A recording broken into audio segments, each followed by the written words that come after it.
आप खिंच जाते हैं।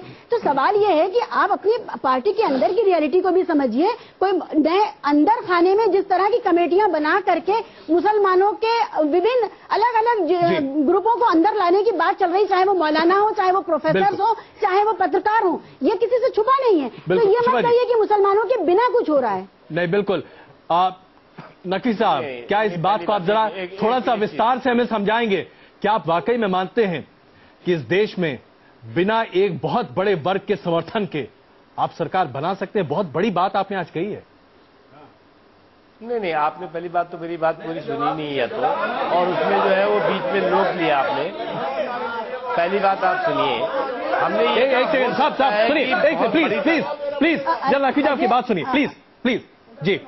जी नकवी साहब, नहीं, आपने अगर इस तरह के ऑडियंस को बुलाया हुआ है जो कि पहले से बीजेपी के खिलाफ बोलने वाले हो, तो नहीं नकवी साहब, ऐसा प्लीज कृपा, हम उनकी बात सुन रहे हैं, उनकी बात का जवाब भी दे रहे हैं। बिल्कुल। इसलिए आप सुनिए भी भैया मेरी बात। देखिए, एक बात हमने ये कहा कि हो सकता है कि बहुत बड़ी तादाद में अल्पसंख्यक हमारे साथ ना आए, लेकिन हमें इस बात का एहसास है कि अल्पसंख्यकों या मुसलमानों को साथ लिए बगैर हम मुल्क नहीं चला सकते। और इसलिए हम जब बात करते हैं सबका साथ सबके विकास की, तो हम जो है वो अल्पसंख्यक, बहुसंख्यक, पिछड़ा, अगड़ा, ये इसकी बात नहीं करते। हम कमजोर के, जो मुल्क का जो सबसे कमजोर तबका है, जो डरा हुआ तबका है, उसको हम जो है वो साथ लेकर के उसके अंदर ये विश्वास, तो हम जो है वो अल्पसंख्यक, बहुसंख्यक, पिछड़ा, अगड़ा, ये इसकी बात नहीं करते। हम कमजोर के, जो मुल्क का जो सबसे कमजोर तबका है, जो डरा हुआ तबका है, उसको हम जो है वो साथ लेकर के उसके अंदर विश्वास और यकीन दिलाने की बात करते हैं। प्लीज एक सेकंड प्लीज जरा उर्मिलेश जी को एक छोटी टिप्पणी का मौका भी यहाँ मिलना चाहिए। उर्मिलेश जी, जो सेकुलरिज्म के सूरमा बने हुए हैं, पहली बात यह है कि मैं देखता हूं तो मुझे लगता है कि शुरुआत जो नकवी साहब ने जिस तरह से की, असल में दिशा वहीं से भटक गई।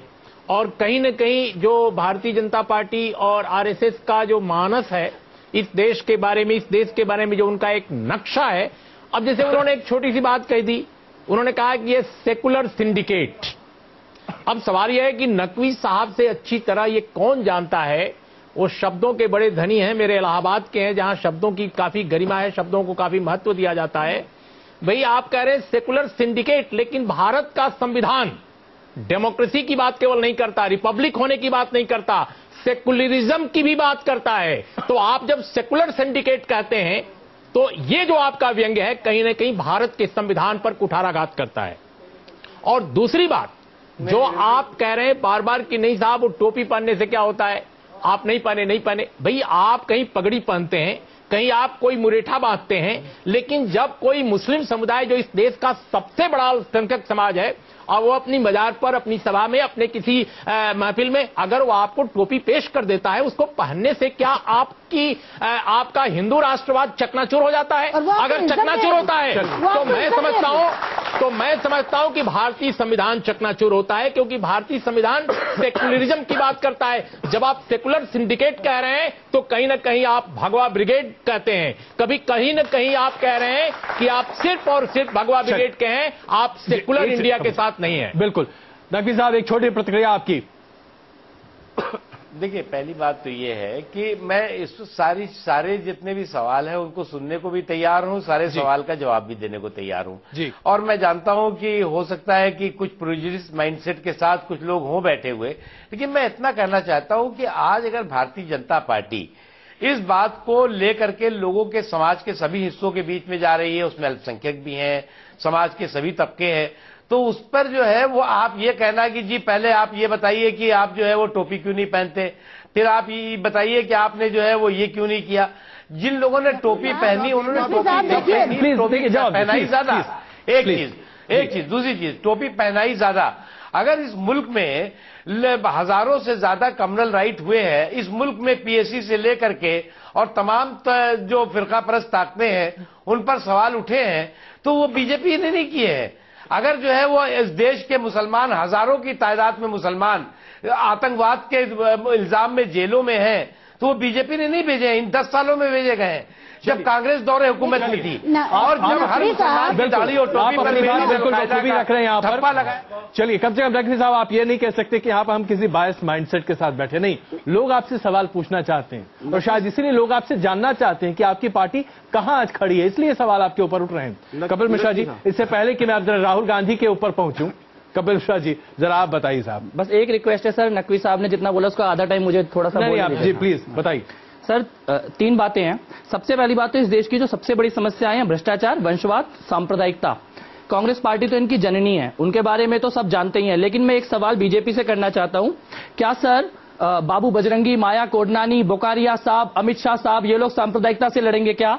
क्या आपके नितिन गडकरी, आपके येदुरप्पा, आपके बंगारू लक्ष्मण, आपके निशंक, ये लोग भ्रष्टाचार से लड़ेंगे क्या? क्या प्रकाश सिंह बादल, ठाकरे परिवार, पासवान परिवार, ये लोग वंशवाद से लड़ेंगे क्या? कौन सा अल्टरनेटिव मॉडल लेकर आ रहे हैं? नहीं सर, मेरी बात पूरी नहीं हुई। एक मिनट। अरे सुनिए ना कपिल जी, ऐसा है ना, 3 बहुत तेजी से बोलते हैं, बहुत सारे सवाल लाद देते हैं, भूल जाएंगे नकवी साहब। नहीं, मैं इनके सवाल का कोई जवाब नहीं दूंगा। बहुत बढ़िया सा जवाब है ही नहीं सर। अरे वाह, चलिए एक मिनट, नहीं अजय जी, मेरे को पूरा करने दो। अब चलिए, छोटा सा एक मिनट, राजनीति का पूरा हम आपके ऊपर के सवाल का मेरे को पूरा तो करना है सर। मेरी 3 बात है, अभी तो एक ही बात। कपिल मिश्रा जी सर 3 बातें। कपिल मिश्रा जी एक सेकंड, यहाँ व्यक्तियों के सवाल का जवाब मैं नहीं देता। कौन सा सवाल का जवाब नहीं देते? 1 मिनट, क्या बोल रहे हैं सर? ठीक है, नहीं ये आपकी आजादी है सर, ये आजादी है, जवाब तो देना पड़ेगा नकवी साहब। प्लीज कपिल साहब जवाब देना पड़ेगा, बस नहीं भाग सकते। कपिल जी मत भागो सर, जवाब दो। कपिल जी आइए, गलत सवाल पूछा है क्या?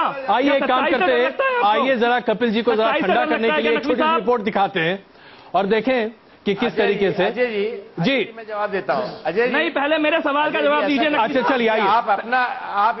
आप इन सज्जन को एंकर बना लीजिए और आप सर, आप मेरे सवाल का जवाब देने से क्यों डर रहे हैं? डर क्या है? अरे कपिल मिश्रा जी जवाब दो। अरे आप मेरी नौकरी क्यों खाना चाहते हैं? भाई मैं बहुत गरीब आदमी हूँ, मुझे नौकरी करने दीजिए। सर अभी तो पहला ही सवाल पूछा है। नकवी साहब और मीम अफजल साहब, बस एक छोटी रिपोर्ट अभी आपके सामने पेश करना चाहते हैं।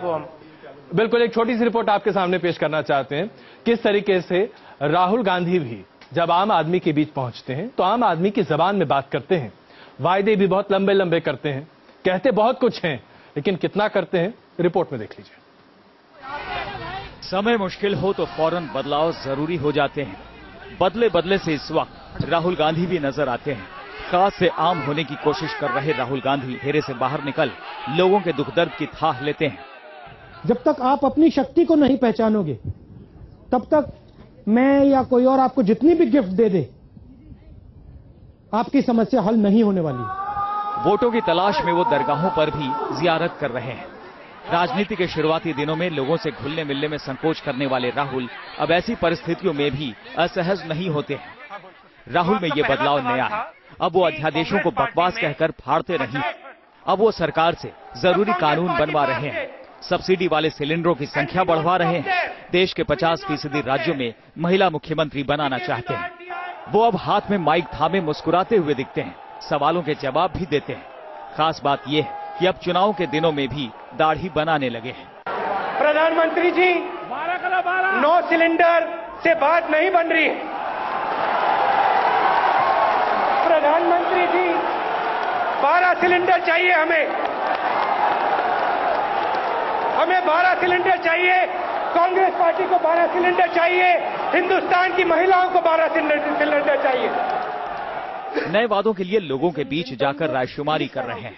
बेंगलुरु में आईटी प्रोफेशनल से मशविरा करते हैं तो दिल्ली में रेलवे स्टेशन पर कुलियों से भी उनकी राय पूछते हैं। हमारे पास निजामुद्दीन के कुली बैठ गए थे, तो वो बात कर रहे थे मुझसे और उन्होंने मुझे कहा कि भैया आप जाके थोड़ा हमारे लोगों से भी बात कीजिए, इसलिए मैं यहां आया हूं। चुनाव से ठीक पहले राहुल पूरी तरह फॉर्म में है, लेकिन इन सब के बीच राहुल के पुराने वादों को लेकर सवाल भी है। कभी दलितों के घर रात बिताने वाले राहुल अब इस रणनीति से दूर हो चुके हैं। दलितों से ज्यादा राहुल को फौजियों का दर्द दिखाई देने लगा है।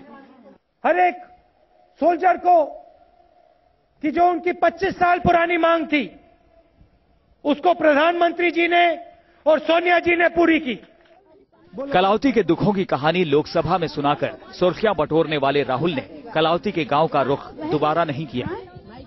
and Kalavati is a woman with 9 children whose husband committed suicide 3 years ago. Kalavati's husband committed suicide because he was dependent on only one crop, the cotton crop. And when I asked Kalavati, why did your husband commit suicide? Her answer was that she was dependent only on one source of income. UP के भट्टा परसौल में किसान आंदोलन का नेतृत्व करने की घोषणा करने वाले राहुल दिल्ली से महज कुछ किलोमीटर दूर स्थित भट्टा परसौल में दोबारा पलट कर नहीं गए। सवाल राहुल के अमेठी से भी उठ रहे हैं। पूछना चाहता हूं कि राहुल गांधी और जयराम रमेश के वो 5500 शौचालय कहां हैं इस गांव में जहां मुझे जाना चाहिए। मैं अभी इतनी रातें हो चुकी हैं, मुझे तो कहीं शौचालय मिला नहीं राहुल गांधी का बना हुआ, इसलिए खेत में जाना पड़ता है। ये बात बेनकाब होनी चाहिए अमेठी में भी और राष्ट्रीय टेलीविजन पर। राहुल गांधी बदल रहे हैं, लेकिन उनके अधूरे वादों पर उठे सवाल बरकरार है। सवाल ये भी है कि क्या राहुल उस पार्टी की किस्मत बदल पाएंगे जो पिछले 2 साल में 16 में से 12 विधानसभा चुनाव हार चुकी है और लोकसभा चुनाव में भी कड़ी चुनौती का सामना कर रही है।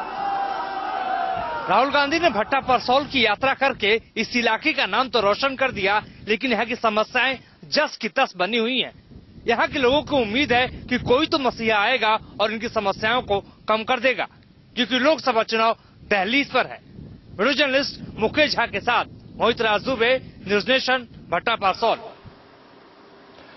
राहुल गांधी जब भी सड़कों पर उतरते हैं, जब भी वो आम आदमी के साथ कंधे से कंधा मिलाकर चलते हैं और मिट्टी के बोझ को अपने साथ उठाकर चलते हैं, तो उनकी ईमानदारी पर कोई शक नहीं कर पाता।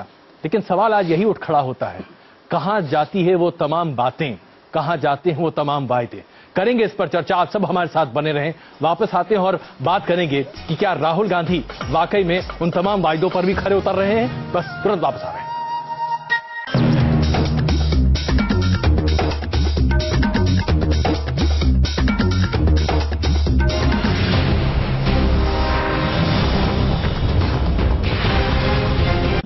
ट्रैफिक की भीड़ भाड़ स्लो